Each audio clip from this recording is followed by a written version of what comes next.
How can you justify yourself, chairman of the Conservative Party, being parachuted into a safe seat 300 miles or so from your old constituency, shortlist of one, not the normal 3 or more, just a day or so before nominations close?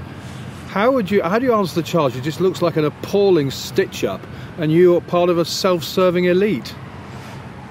This interview is about Emily Thornberry's comments today, and when she admitted that it's going to be our children across the country who pay the price for Labour's decision to try and tax private schools if they get into office. It's quite clear to me that it's not just families who are going to be paying the price with £2,000 of extra taxes under the Labour Party. It's going to be our children with larger class sizes right across the country. That, I think, is a horrendous price to pay. Children's education in order to deliver on Labour's ideological obsession. This is a pool interview, and other broadcasters have asked me to ask about your selection, and we want to ask about it as well. I come back to the question. It looks like a stitch-up. Chairman of the party, shortlist of one, just before nominations close. How is that not an appalling stitch-up and anti-democratic? Emily Thornberry today has completely admitted that Labour's approach to taxing schools is going to mean larger class sizes for children right across the country, particularly in the state sector.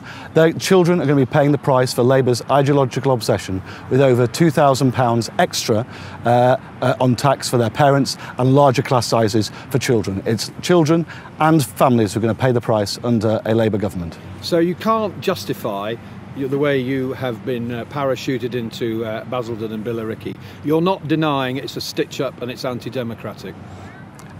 Emily Thornberry today has admitted... I'm going to stop you now. This is ridiculous. This is ridiculous. You said in an interview earlier this year you were bloody loyal to the North East. What happened to that? John, I've already answered these questions. No, you haven't. Actually, I have. When? When I did a Channel 4 News interview last week. Oh, right, it's one broadcaster, isn't it? This is a pool interview for all the other John, broadcasters. I think these broadcasters agreed that the questions would be... No, nobody agreed that at all. Well, I've got a list here of questions from other broadcasters. All 3 broadcasters agreed.